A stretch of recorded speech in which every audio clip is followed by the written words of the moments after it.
Hello friends, Amanda here. Welcome back to Handmade Now Hallmark. Today I've got this beautiful faux dip dye card using some amazing watercolors. Let's get into it. Today I'm going to be using the Spring Bouquets stamp set from Simon Says Stamp, and we're going to be using the really big floral with the sunflowers in it.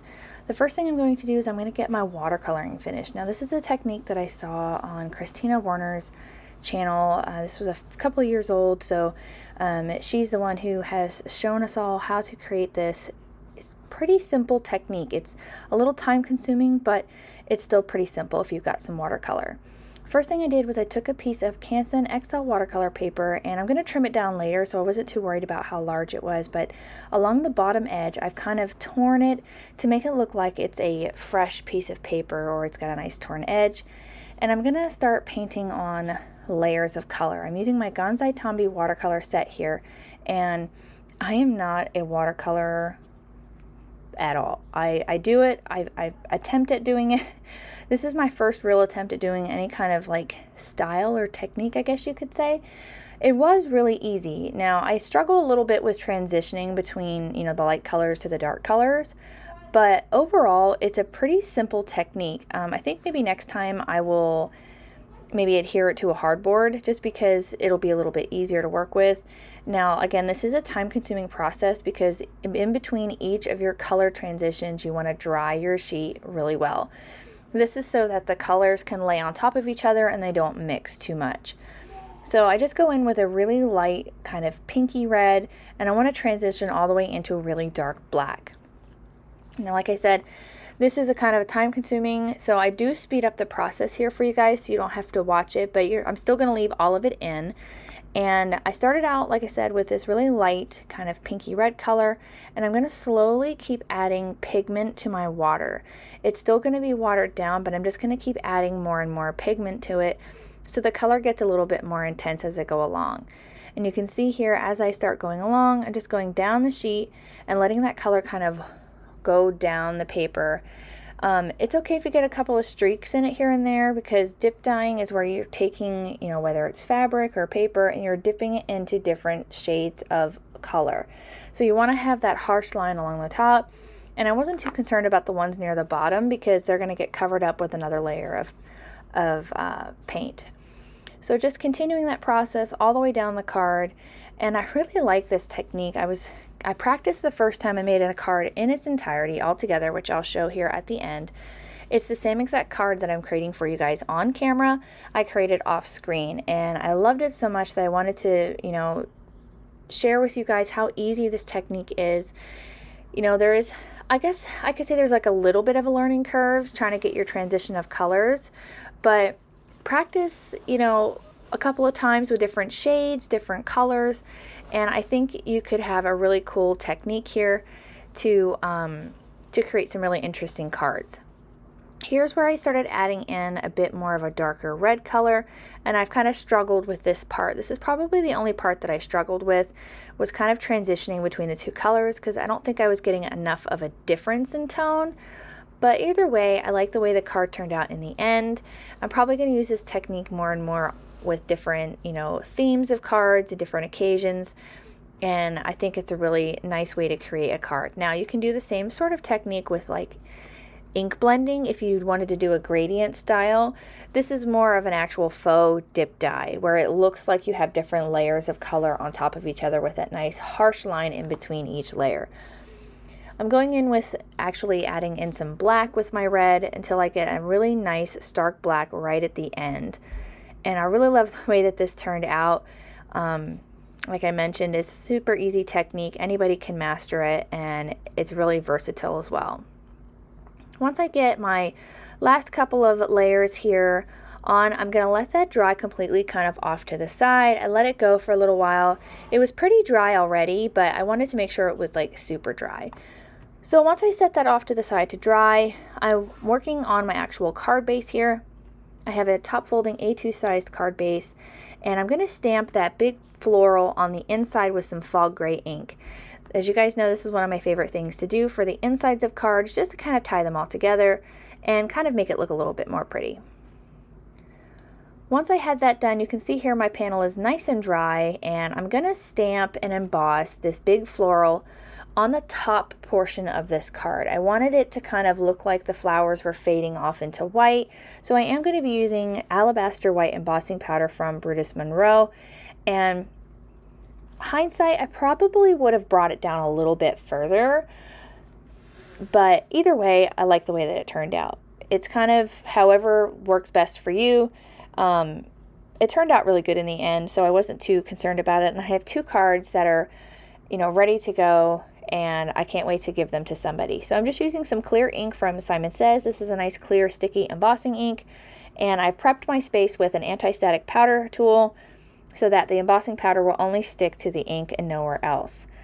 Once I had that stamped down, I brought in that Brutus Monroe Alabaster white embossing powder. This is my favorite white embossing powder, and we're going to get that coated all over our watercolor panel. And I just love this big floral.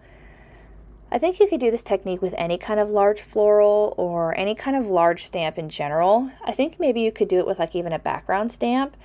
One maybe that kind of has like an organic edge. I think that would be cool too. I'm gonna go ahead and hit that with my heat gun until it's nice and smooth and melted. I love watching embossing powder. It will never get old. It's so magical. And I just love that hint of color.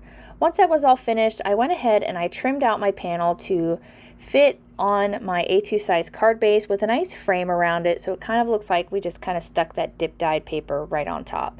And I love the organic edge at the bottom. I think it looks really neat, kind of adds lots of texture. And we're going to adhere that down with some 3M foam tape, and we're going to coat the entire back of it just so that it adheres nice and flat, because the panel did warp just a little bit with all of the watercolor. This Canson XL watercolor paper is actually really, really nice and heavy. It holds water really well, and so it didn't warp too much. Once I got all that coated, we're going to peel off that backing paper and get our panel adhered. And I just love that organic edge at the bottom.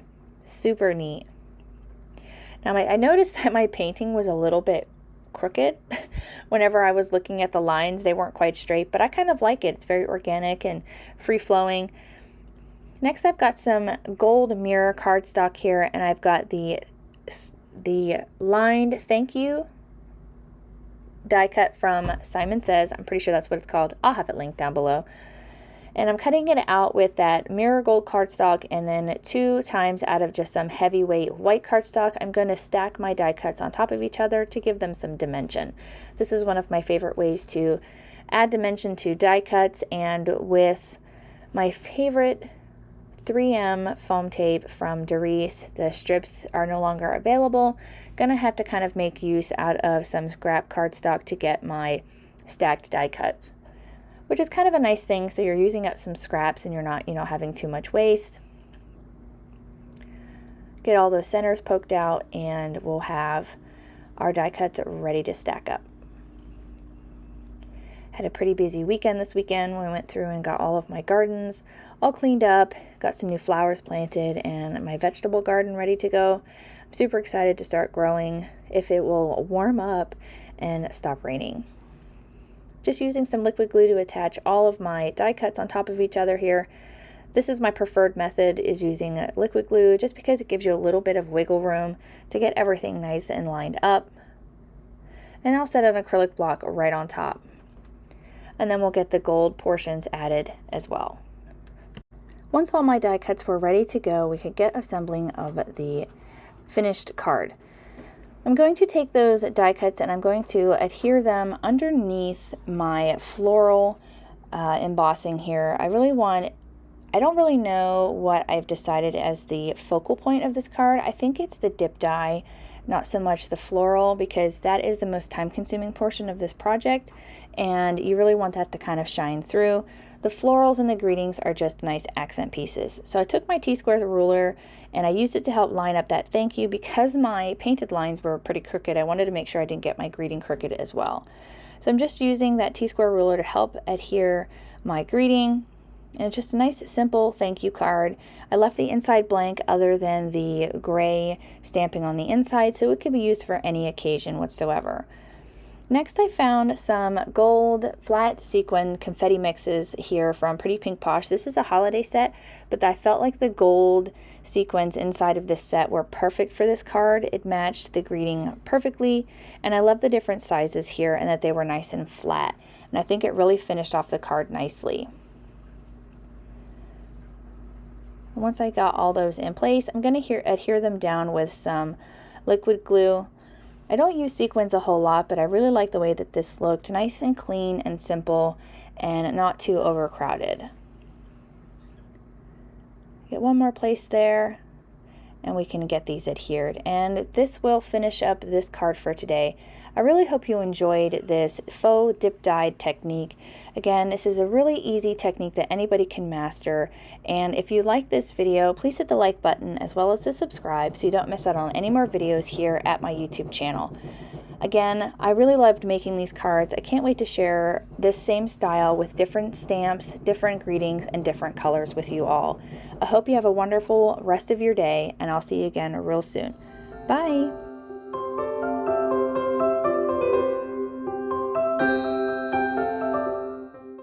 On screen, I've got a few videos that I think you'll enjoy. Consider hitting the subscribe button so you don't miss out on any more videos at my YouTube channel.